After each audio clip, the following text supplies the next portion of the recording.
জীবনটা সংকীর্ণ হয়ে যাবে, ওই ব্যক্তির রিজিকের মধ্যে বরকত থাকবে না, রিজিক সংকীর্ণ হয়ে যাবে। ওয়া নাহশুরুহু ইয়াওমাল কিয়ামাতি আ'মা। এরপর আল্লাহ তাআলা বলেন, যেই ব্যক্তি আমার স্মরণ থেকে, ইবাদত বন্দেগী থেকে, আমার গোলামি করা থেকে, নামাজ থেকে যে ব্যক্তি মুখ ফিরিয়ে রাখে, নামাজ পড়ে না, পড়তে চায় না, এই সকল ব্যক্তিদেরকে কিয়ামতের ময়দানে আমি অন্ধ বানিয়ে উঠাবো। আলহামদুলিল্লাহ আলহামদুলিল্লাহিল্লাযী জা'আলা আশ-শামসা ওয়াল কমারা বিহিসবান ওয়ান নাজমা ওয়াশ-শাজারা ইয়াসজুদান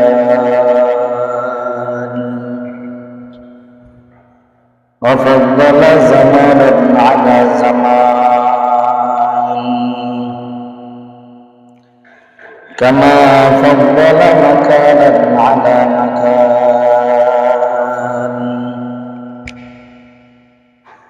ওয়া ইনসানান আলা ইনসান ওয়া নাশহাদু আন লা ইলাহা ইল্লাল্লাহ ওয়াহদাহু লা শারীকা লাহু ওয়া নাশহাদু আন্না মুহাম্মাদান আবদুহু ওয়া রাসূলুহু আরসালাহু বিল হাক্কি বাশীরান ওয়া নাযীরা ওয়া দা'iyan ইলা আল্লাহি বিইذনিহি ওয়া সিরাজান মুনীরা।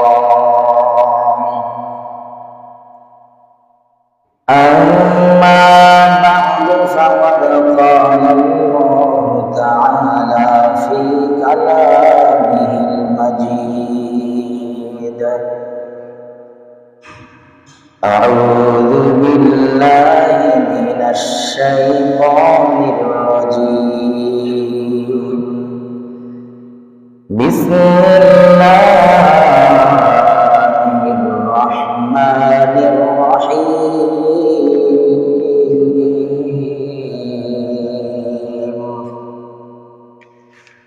يا أيها الذين آمنوا استعينوا بالصبر والصلاة إن الله مع الصابرين.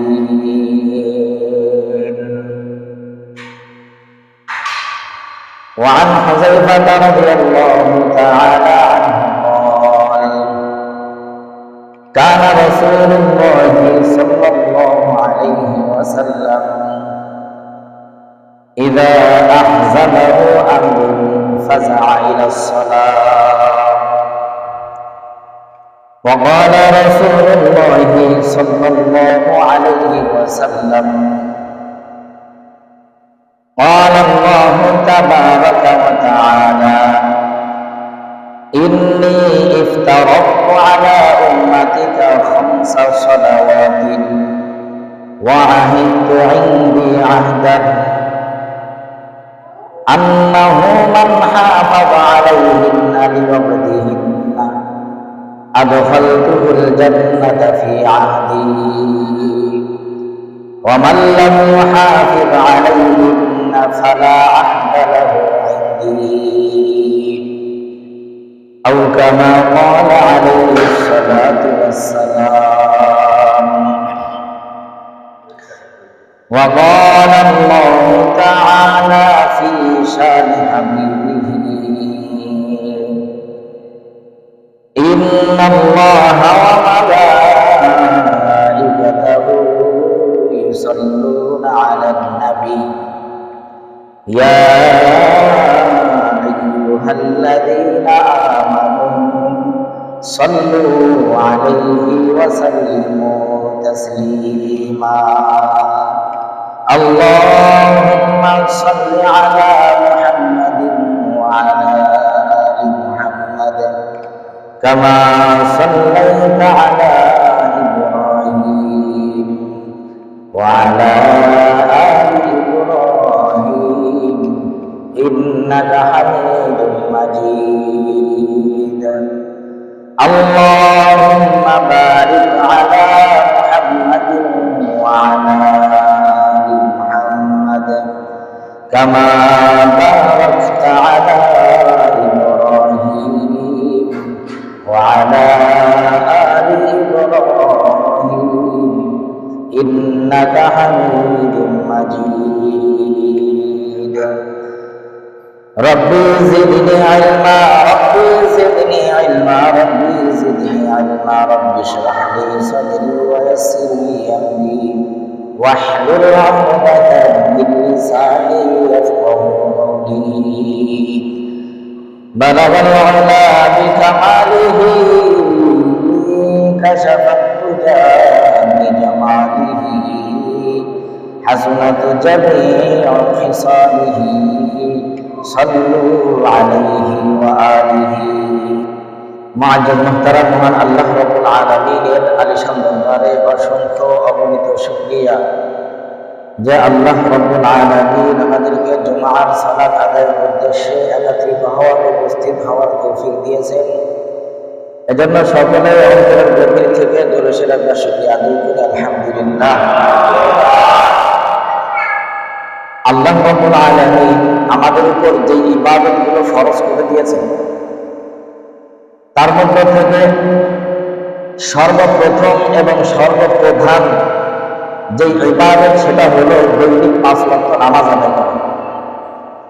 আমরা গত জমায় এখানে আলোচনা করতেছিলাম যে ব্যক্তি ৫ ওয়াক্ত নামাজ যথাযথভাবে সময়ের প্রতি লক্ষ্য রেখে খুশু খুজুর সাথে সুন্দরভাবে ওযু করে ৫ ওয়াক্ত নামাজ আদায় করে আল্লাহ রাব্বুল আলামিন ওই ব্যক্তিকে কয়েকটা পুরস্কারে পুরস্কৃত করেন।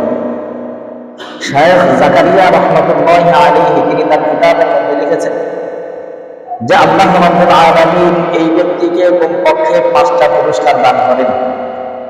একটা পুরস্কার হলো তার দুনিয়ার জিন্দেগির রিজিকের পেরেশানি দূর হয়ে যায়। আল্লাহ তাআলা তার মৃত্যুর সময় মৃত্যুর আযাব, কবরের আযাব দূর করে দেন। কিয়ামতের ময়দানে তার আমলনামা ডান হাতে দান করবেন। যেই ফুল সিরাত পার হতে দীর্ঘদিনের সময় লাগবে, যেই ফুল সিরাত কোনো ব্যক্তির পক্ষে নিজের পার হওয়া সম্ভব হবে না, এই ফুল সিরাত আল্লাহ রাব্বুল আলামিন তাকে বিজলির গতিতে পার করে দিবেন। কখন যে সে এই ফুল সিরাত পার হয়ে যাবে নিজেই বুঝতে পারবে না। সর্বশেষ সবচেয়ে বড় বিনিময় আল্লাহ তাআলা যেটা দিবেন সেটা হলো আল্লাহ তাআলা নিজ দায়িত্বে এই ব্যক্তিকে জান্নাতে দাখিল করবেন। আবু দাউদ শরীফের হাদিস, নবী করিম সাল্লাল্লাহু আলাইহি ওয়াসাল্লাম বলেন, قال رسول الله صلى الله عليه وسلم قال الله تبارك وتعالى إني افترضت على أمتك 5 صلوات وعهدت عندي عهدا أنه من حافظ عليهن بوقتهن أدخلته الجنة في عهدي। বিশ্বনবী সাল্লাল্লাহু আলাইহি ওয়াসাল্লাম বলেন, আল্লাহ রাব্বুল আলামিন ইরশাদ করেন, আল্লাহ রাব্বুল আলামিন ফরমান, হে নবী, আপনার উম্মতদের জন্য আমি 5 ওয়াক্ত নামাজ ফরজ করে দিলাম। 5 ওয়াক্ত নামাজ ফরজ করে দিলাম।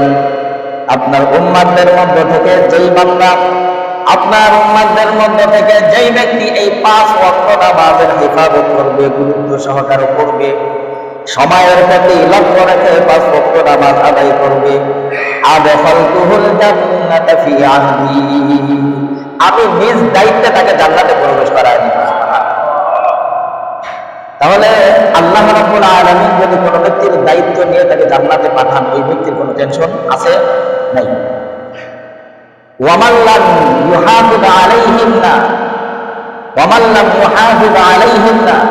لا عهد له عندي। আল্লাহ রাব্বুল আলামিন এর পরবর্তীতে বলেন, আর যে ব্যক্তি এটা করবে না, অর্থাৎ নামাজের হেফাজত করবে না, নামাজ ঠিকভাবে পড়বে না, ওই ব্যক্তির ব্যাপারে আমার কোনো দায়িত্ব নাই, ওই ব্যক্তির ব্যাপারে আমার কোনো জিম্মাদারি নেই। নাউযুবিল্লাহ।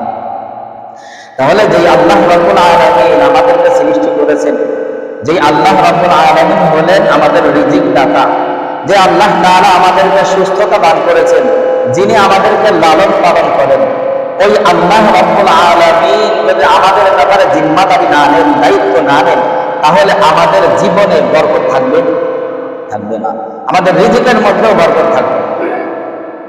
এজন্য যে ব্যক্তি নামাজের প্রতি যত্নবান হয়, আল্লাহ রাব্বুল আলামিন ওই ব্যক্তিকে সবচেয়ে বড় যে বিনিময়টা দান করবে, তা আল্লাহ নিজ দায়িত্বে তাকে জান্নাতে প্রবেশ করাবে। আর যারা নামাজের প্রতি উদাসীন, নামাজ পড়তে চায় না, পড়ে না, নামাজের ব্যাপারে বেখবর থাকে, এদের ব্যাপারে আল্লাহ রাব্বুল আলামিন কোনো জিম্মাদারি দিবেন না এবং আল্লাহ তাআলা তাদেরকে কিয়ামতের ময়দানে ভুলে থাকবেন। সূরাতুত তাহার মধ্যে আল্লাহ রাব্বুল আলামিন এমন কিছু কথা উল্লেখ করে দিয়েছেন। সূরাতুত তাহার 25, 26, 27 নম্বর আয়াতে আল্লাহ তাআলা বলেন, ومن أعرض عن ذكري فإن له معيشة ضنكا ونحشره يوم القيامة أعمى ومن أعرض عن ذكري فإن له معيشة ضنكا। আল্লাহ রাব্বুল আলামিন বলেন, যেই ব্যক্তি আমার জিকির থেকে, আমার স্মরণ থেকে, আমার ইবাদত থেকে, জিকির দ্বারা এখানে উদ্দেশ্য মুফাসসিরিন ইকরামের অধিকাংশ মুফাসসিরিন ইকরাম বলেন, জিকির দ্বারা উদ্দেশ্য আল্লাহ রাব্বুল আলামিনের গোলামি, আল্লাহ রাব্বুল আলামিনের সকল বিধিবিধান, এখানে জিকির দ্বারা উদ্দেশ্য। সূরাতুল আনকাবুতের এক আয়াতের মধ্যে আল্লাহ তাআলা বলেছেন, ইন্নাস সালাতা তানহা আনিল ফাহশাই ওয়াল মুনকার, যে নামাজ বান্দাকে খারাপ কাজ থেকে, অন্যায় কাজ থেকে ফিরিয়ে রাখে। এর পরবর্তীতে আল্লাহ তাআলা বলেন, ওয়ালা যিকরুল্লাহি আকবার, যে এই নামাজ এটা হলো আল্লাহ রাব্বুল আলামিনের সবচেয়ে বড় জিকির। তাহলে এখান থেকে বোঝা যায় না এই জিকির দ্বারা নামাজ উদ্দেশ্য হতে পারে, ইবাদত উদ্দেশ্য এখানে। তাহলে যেই ব্যক্তি নাকি আল্লাহ রাব্বুল আলামিনের জিকির থেকে, আল্লাহ তাআলার গোলামি থেকে, ইবাদত বন্দেগী থেকে মুখ ফিরিয়ে রাখে, বিমুখ থাকে, আল্লাহ তাআলা বলেন, ফাইন্না লাহু মাঈশাতান দানকা, ওই ব্যক্তির জীবনটা সংকীর্ণ হয়ে যাবে, ওই ব্যক্তির রিজিকের মধ্যে বরকত থাকবে না, রিজিক সংকীর্ণ হয়ে যাবে। ওয়া নাহশুরুহু ইয়াওমাল কিয়ামাতি আ'মা। এরপর আল্লাহ তাআলা বলেন, যেই ব্যক্তি আমার স্মরণ থেকে, ইবাদত বন্দেগী থেকে, আমার গোলামি করা থেকে, নামাজ থেকে যে ব্যক্তি মুখ ফিরিয়ে রাখে, নামাজ পড়ে না, পড়তে চায় না, এই সকল ব্যক্তিদেরকে কিয়ামতের ময়দানে আমি অন্ধ বানিয়ে উঠাবো। নাউযুবিল্লাহ।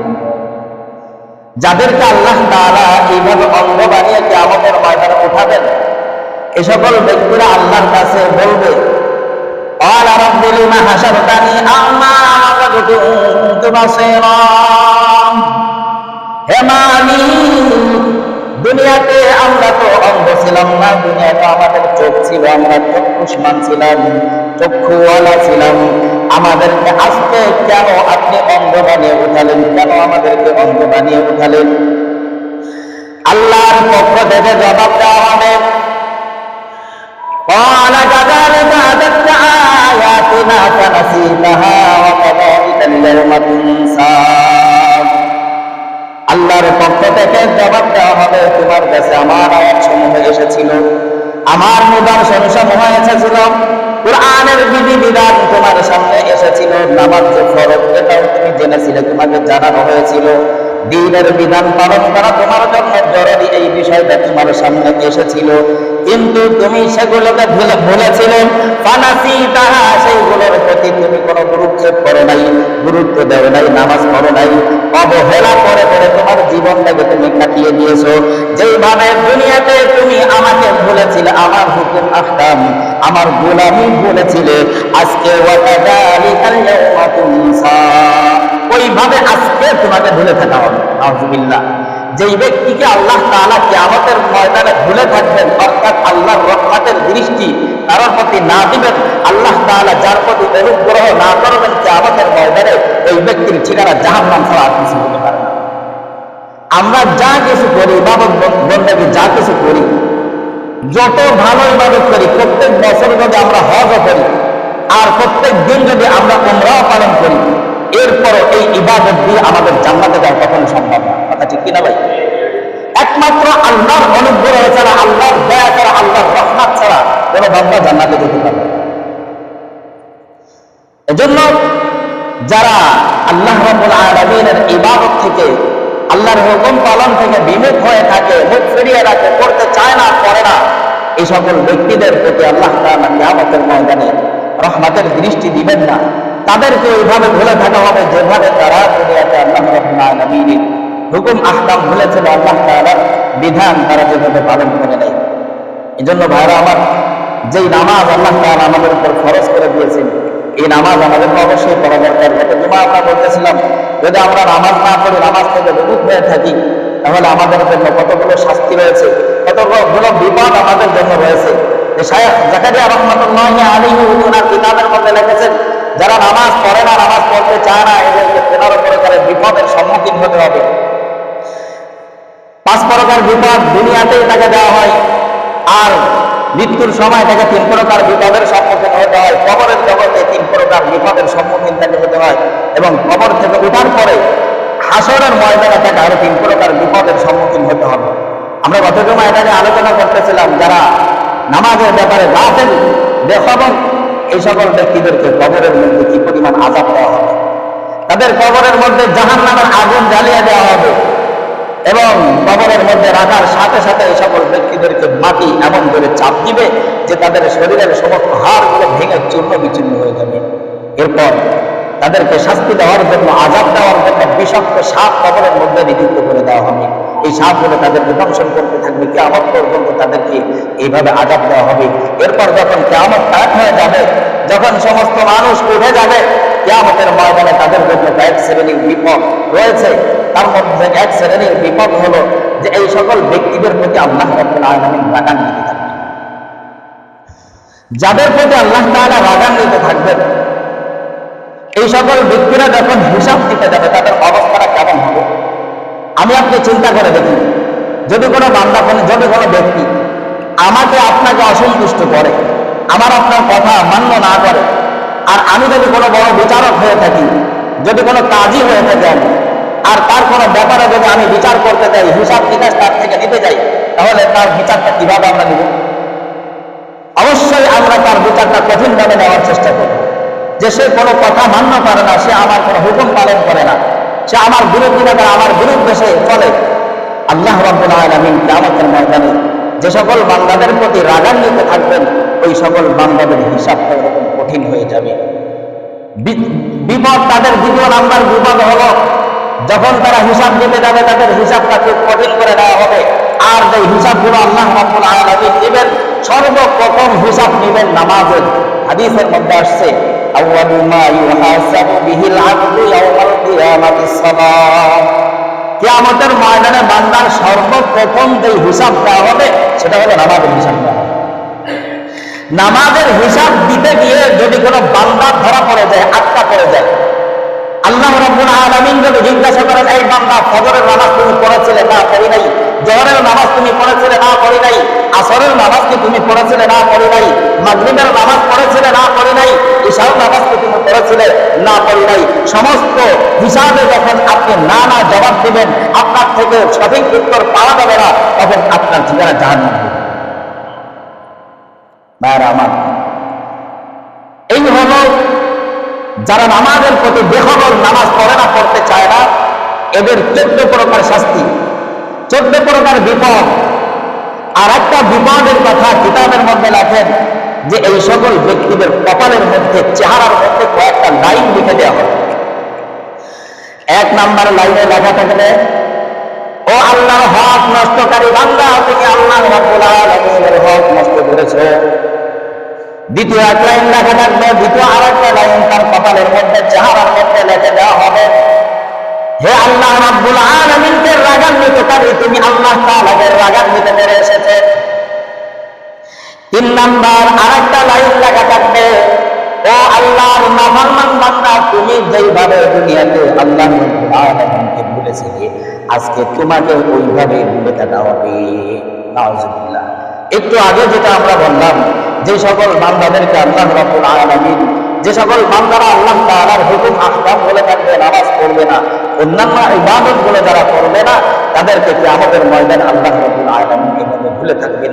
আল্লাহর রহমতের দৃষ্টি তাদের দিকে পড়বে না, আর তাদের ঠিকানা, সর্বশেষ ঠিকানা হয়ে যাবে জাহান্নাম। ভাইরা আমার, এই জন্য সকলের প্রতি বিনীত আবেদন করে সকলকে অনুরোধ করি, দেখেন মাত্র 5 ওয়াক্ত নামাজ আল্লাহ তাআলা আমাদের জন্য ফরজ করেছেন। দৈনিক কয়েকটা নামাজ আমাদের জন্য ফরজ, 5 ওয়াক্ত নামাজ ফরজ। 24 ঘন্টার মধ্যে মাত্র 5 ওয়াক্ত নামাজ। অল্প কিছু সময় এই নামাজের জন্য আমাদের ব্যয় করতে হয়। ফজরের সময় এই 8-10 মিনিট যদি আমরা জামাতে নামাজ পড়তে আসি, যদি সুন্নাত কিরাতে নামাজ পড়ি, তাহলে হয়তো 15 মিনিটের মধ্যে সময় লাগতে পারে। এই অল্প একটু সময় সারাটা রাত আমরা আরামের মধ্যে দিয়ে কাটিয়েছি, নিজেদের স্বাধীনতায় কাটিয়েছি। এরপর ফজরের সময় এই সামান্য একটু সময় আল্লাহর জন্য আমরা দিব। তারপর জোহরের সময় কিন্তু বেশি সময় নেই, 10-15 মিনিট সময়, ফজর 20 মিনিট সময় আমাদেরকে ব্যয় করতে হয়। তারপরে আসরের সময় এই 7-8 মিনিট সময়, মাগরিবের সময় এরকম 5-7 মিনিট সময় লাগে। তারপরে ঈশার সময় এরকম 10-15 মিনিট সময় হলে আমাদের নামাজটা আদায় হয়ে যায়। তো 24 ঘন্টার মধ্যে সারাটা সময় আমরা আমাদের নিজেদের জন্য নিজেদের কাজে ব্যয় করলাম। মাত্র এই 5 ওয়াক্তে অল্প কিছু 10-15 মিনিট করে সবাইকে আল্লাহর জন্য ব্যয় করা যাবে না। যে আল্লাহ তাআলা আমাদেরকে সৃষ্টি করেছেন, যে আল্লাহ তাআলা আমাদেরকে রিজিক দান করেন। আরে ভাই, আমি আর আপনি মনে করি আল্লাহ আমাদেরকে কই রিজিক দেয়? আমরাই তো রিজিক উপার্জন করি, আমরাই তো কাজ করি। আপনার আর আমার মতো অনেক 2 হাত 2 পাওয়ালা 2 চোখওয়ালা মানুষ রাস্তায় রাস্তায় পাগল হয়ে গেছে। এই রিজিকের ব্যবস্থা আমার আপনার জন্য কে করে দিয়েছে? আল্লাহ তাআলা করে দিয়েছেন। যেই আল্লাহ তাআলা এত বড় নিয়ামত আমাদেরকে দান করলেন, ওই আল্লাহর জন্য একটু সময় দিনের মধ্যে ব্যয় করা যায় না? সকলের প্রতি অনুরোধ করি ভাই, একটু মেহনত করেন, একটু কষ্ট করে ফজরের সময় ফজরের নামাজটা পড়েন। অন্যান্য দিন 4 ওয়াক্ত নামাজ, জোহর, আসর, মাগরিব, ইশা অল্প কিছু সময় দেন। আপনার কাজের মধ্যে যে আপনি পারবেন, একটু মেহনত করলে আপনি পারবেন, একটু হরকত করলে আপনি পারবেন। 5 ওয়াক্ত নামাজ পড়েন। যদি আপনি নামাজ ঠিকভাবে আদায় করেন, আল্লাহ রাব্বুল আলামিন আপনার দুনিয়া এবং আখিরাতে উভয় জগৎ আল্লাহ তাআলা আপনাকে সফলতা দান করবেন। যেই ব্যাপারে আমরা গত জমাতে থেকে আলোচনা করতেছিলাম, যারা নামাজ পড়বে আল্লাহ তাআলা তাদের দুনিয়ার রিজিকের পেরেশানি আল্লাহ তাআলা দূর করে দিন, এবং পরকালের গিয়ে আল্লাহ তাআলা নিজ জিম্মাদারিতে তাদেরকে জান্নাতে প্রবেশ করাবেন। এত বড় নিয়ামত নামাজ না পড়লে তো পাওয়া যাবে না। আল্লাহ তাআলা আমাদের সকলকে 5 ওয়াক্ত নামাজ ঠিক সময় যথাযথভাবে আদায় করার তৌফিক দান করেন। সকলে বলে আমিন। আমার এই নামাজ এটা এমন একটা ইবাদত, এমন একটা আমল, যে নামাজের মাধ্যমে আল্লাহর কাছ থেকে সরাসরি সাহায্য পাওয়া যায়। এই নামাজের মাধ্যমে আল্লাহর কাছ থেকে সাহায্য চাওয়া যায়, সাহায্য পাওয়া যায়। আল্লাহ তাআলা আমাদেরকে শিখিয়ে দিয়েছেন কোরআনে কারীমের মধ্যে সূরাতুল বাকারার এক আয়াতে আল্লাহ তাআলা বলে দিয়েছেন, ইয়া আইয়ুহাল্লাযীনা আমানু ইসতাঈনু বিস-সাবরি ওয়াস-সালাহ। আল্লাহ আমাদেরকে শিখিয়ে দিয়েছেন, হে ঈমানদার বান্দারা, তোমরা ধৈর্য এবং নামাজের মাধ্যমে সাহায্য কামনা করো, সাহায্য চাও। ধৈর্য এবং নামাজের মাধ্যমে আল্লাহর কাছ থেকে সাহায্য চাইতে হয়। আল্লাহ রাসূল সাল্লাল্লাহু আলাইহি ওয়াসাল্লাম যখন কোনো মুসিবতের সম্মুখীন হতেন, সাথে সাথে তিনি নামাজে দাঁড়িয়ে যেতেন। সুবহানাল্লাহ। আবু দাউদ শরীফের হাদিস, হযরত হুযায়ফা রাদিয়াল্লাহু তাআলা আনহু বর্ণনা করেন, عن حذيفة رضي الله تعالى عنه قال كان رسول الله صلى الله عليه وسلم إذا أحزبه أمر فزع إلى الصلاة। হুযায়ফা রাদিয়াল্লাহু তাআলা আনহু বর্ণনা করেন, আল্লাহর হাবিব সাল্লাল্লাহু আলাইহি ওয়াসাল্লাম যখন কোন মুসিবতের সম্মুখীন হয়ে যাইতেন, কোন বিপদের সম্মুখীন হতেন, কোন বিপদ যখন দেখা দিত, তখন তিনি মসজিদে গমন করতেন, মসজিদে গিয়ে নামাজে দাঁড়িয়ে যাইতেন। যতক্ষণ পর্যন্ত বিপদ দূর না হতো, ততক্ষণ পর্যন্ত তিনি মসজিদেই অবস্থান করতেন। নামাজ পড়ে আল্লাহর কাছে বিপদ মুক্তির জন্য দোয়া করতেন। হযরত আবু দারদা রাদিয়াল্লাহু তাআলা আনহু তিনিও বর্ণনা করেন, যখন নবী করিম সাল্লাল্লাহু আলাইহি ওয়াসাল্লাম আকাশে মেঘ দেখতেন, যখন ঘূর্ণিঝড় শুরু হয়ে যেত, ঝড় হতো, আল্লাহর হাবিব সাল্লাল্লাহু আলাইহি ওয়াসাল্লাম তিনি মসজিদে যেতেন, সাহাবা একরামকে নিয়ে তিনি নামাজ আদায় করতেন। নামাজ আদায় করে যতক্ষণ পর্যন্ত ঝড় শেষ না হতো, বিপদ দূর না হতো, ততক্ষণ পর্যন্ত তিনি নামাজ এবং দুআর মধ্যে মশগুল থাকতেন। সুবহানাল্লাহ। সকল নবী রাসূলদের বৈশিষ্ট্য এটাই ছিল। হযরত সুহাইব রাদিয়াল্লাহু তাআলা আনহু তিনি বর্ণনা করেন, নবী করিম সাল্লাল্লাহু আলাইহি ওয়াসাল্লাম বলেছেন, সকল নবী রাসূলদের বৈশিষ্ট্য এটা ছিল, যখন তারা মুসিবতের সম্মুখীন হয়ে যাইতেন, কোনো বিপদে পড়ে যাইতেন, কোনো পেরেশানিযুক্ত হইতেন, তারা নামাজে দাঁড়িয়ে যাইতেন, আল্লাহর কাছে সাহায্য চাইতেন। এই নামাজ এটা হলো আল্লাহ রাব্বুল আলামিনের একটা রহমতের নাম। নামাজ কিসের নাম রে ভাই? আল্লাহ রাব্বুল আলামিনের এক রহমতের নাম। আমরা যখন পেরেশান হয়ে যাই, টেনশনযুক্ত হয়ে যাই, কোনো মুসিবতে পড়ে যাই, বিপদগ্রস্ত হয়ে যাই, তখন এই নামাজের দিকে মনোনিবেশ করা। যদি আমরা নামাজের দিকে মনোনিবেশ করে নামাজে দাঁড়িয়ে যাই, নামাজে দাঁড়িয়ে গেলাম মানে আল্লাহ রাব্বুল আলামিনের রহমতের মধ্যে আমরা দাখিল হয়ে গেলাম। সুবহানাল্লাহ। যেন বিপদ আসলে নামাজের মাধ্যমে আল্লাহ রাব্বুল আলামিনের কাছে সাহায্য চাওয়া। কুফা নগরীতে একজন কুলি ছিল, কুলি। আমরা ঘটনাটা সকলে শুনেছি। এই আল্লাহর বান্দা অত্যন্ত ভালো মানুষ ছিল, পরহেজগার মানুষ ছিল, বিশ্বস্ত মানুষ ছিল। বিশ্বস্ততার কারণে অনেক মানুষ তাদের মালামাল এক জায়গা থেকে আরেক জায়গা তার মাধ্যমে নেওয়া আনা করত। তাকে কিছু টাকা দিয়ে পাঠিয়ে দিতে যে আমার এই মালগুলো তুমি ওইখানে পৌঁছে দিয়ে আসো, আবার সেখান থেকে অন্য মাল নিয়ে আসো। এই আল্লাহর বান্দা একদিন সফরে বের হয়েছে, মানুষের মালামাল নিয়ে এক জায়গা থেকে অন্য জায়গায় রওনা করেছেন।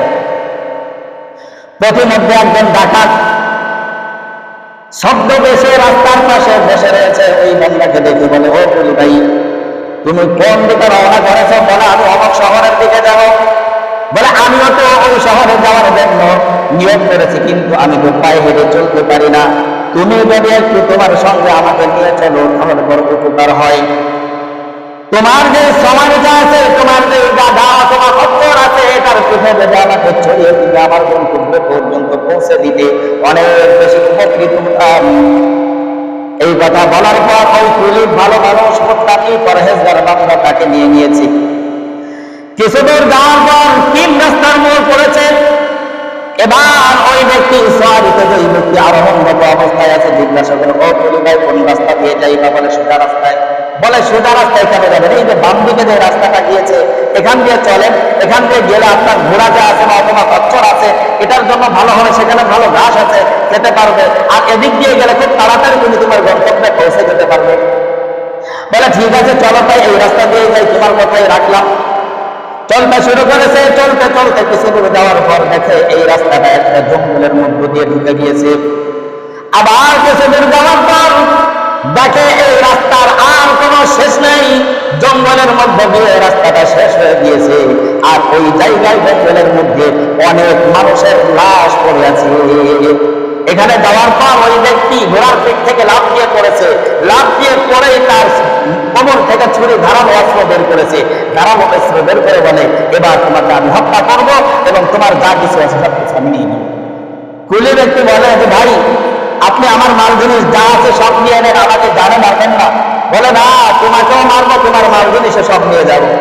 অনেক অনুনয় বিনয় করার পরও যখন সে কোনোভাবেই শুনতেছে না, কুলি এবার বলতেছে, ঠিক আছে, তুমি যা ইচ্ছা তাই করো, কিন্তু আমাকে 2 রাকাত নামাজ পড়ার সুযোগ দাও। ওই বান্দার জানা আল্লাহ রাব্বুল আলামিন তো কোরআনে কারীমের মধ্যে শিখিয়ে দিয়েছেন, ইয়া আইয়ুহাল্লাযীনা আমানুস্তাঈনু বিস-সাবরি ওয়াস-সালাহ। ধৈর্য এবং নামাজের মাধ্যমে আল্লাহর সাহায্য কামনা করো। যখন মানুষের কোনো পথ থাকে না, তখন নামাজে দাঁড়িয়ে যেতে হয়, নামাজে দাঁড়িয়ে আল্লাহর কাছে সাহায্য প্রার্থনা করতে হয়। ওই ব্যক্তি যখন কোনো পথ খুঁজে পাচ্ছিল না, যখন কোনোভাবে সে তার কোনো আবেদন মঞ্জুর করতেছিল না, তখন সে নামাজের জন্য আবেদন করেছে, আমাকে 2 রাকাত নামাজ পড়ার সুযোগ দাও। ওই ডাকাত বলেছে, আচ্ছা ঠিক আছে, 2 রাকাত নামাজ পড়ে নাও। তোমার মতো এরকম অনেকে নামাজ পড়েছে, কোনো লাভ হয়নি। ঠিক আছে, পড়ো 2 রাকাত নামাজ। এবার বলে নামাজে দাঁড়িয়ে দিয়েছে। নামাজে দাঁড়ানোর পর সূরাতুল ফাতিহা তেলাওয়াত করেছে। সূরা ফাতিহা তেলাওয়াত করার পর আর কোন সূরা এটার মনে পড়ছে না, কারণ একজনে মেরে ফেলবে, দাঁড়াই রয়েছে যে সে নামাজ শেষ করবে আর তাকে কতল করে ফেলবে। এমন সময় কিছু মনে পড়ে, কিছুই মনে পড়তেছে না। বান্দার যেখানে চেষ্টা শেষ, সেখানে আল্লাহ রাব্বুল আলামিনের সাহায্য শুরু। সূরা ফাতিহা তেলাওয়াত করার পর কিছুই মনে পড়ছে না। এমন সময় আল্লাহ রাব্বুল আলামিন তার কলমের মধ্যে ঢেলে দিয়েছেন, আম্মা ইউজিবুল মুনতারা ইযা দাআহু ওয়া ইয়াকশিফুস সূ। বারবার এই আয়াত তেলাওয়াত করেছে, যে বারবার আয়াত তেলাওয়াত করতেছে, আম্মা ইউজিবুল মুনতারা ইযা দাআহু ওয়া ইয়াকশিফুস সূ। যে বান্দা অসহায় বান্দা সাহায্যের জন্য আমাকে আহ্বান করে, ওই বান্দাকে আমি আল্লাহ ছাড়া আর কে সাহায্য করে, কে থেকে বিপদ থেকে উদ্ধার করে। যখন বারবার এই আয়াত তেলাওয়াত করতেছে, এমন সময় এক ব্যক্তি হেলমেট পরিহিত অবস্থায়, লৌহকর্ম পরিহিত অবস্থায় সোয়ারির পিঠে আরোহণ করে ধারালো অস্ত্র নিয়ে সেখানে উপস্থিত হয়ে গিয়েছে। ওই ডাকাতকে বল্লম দিয়ে আঘাত করে দুনিয়া থেকে বিদায় করে দিয়েছে। সুবহানাল্লাহ। নামাজ শেষ করে ওই ব্যক্তি দৌড়ে গিয়েছে তার কাছে, কিরে ভাই আপনি কোথেকে আসলেন? বলে তুমি যে বিপদে পড়ে আল্লাহ রাব্বুল আলামিনের শরণাপন্ন হয়েছো, নামাজে দাঁড়িয়ে গিয়েছো, তুমি যে আয়াত তেলাওয়াত করেছো, আল্লাহ রাব্বুল আলামিন এর জন্য আমাকে তোমাকে সাহায্য করার জন্য পাঠিয়ে দিয়েছেন। সুবহানাল্লাহ। আমার যেখানে বান্দার চেষ্টা শেষ সেখানে আল্লাহ রাব্বুল আলামিনের সাহায্য শুরু। এজন্য কোন মুসিবতে পড়লে হতাশ হওয়া যাবে না, ধৈর্য ধারণ করতে হবে, নামাজ পড়ে পড়ে আল্লাহর কাছে সাহায্য করতে হবে। আল্লাহ তাআলা আমাদের সকলকে পরিপূর্ণভাবে 5 ওয়াক্ত নামাজ আদায় করার তৌফিক দান করেন এবং আমাদেরকে সর্ব অবস্থায় বিপদ মুসিবতে নামাজের মাধ্যমে আল্লাহর কাছে সাহায্য প্রার্থনা করার তৌফিক দান করেন। সকলে বলে আমিন। ওয়া আখিরু দাওয়ানা আলহামদুলিল্লাহ।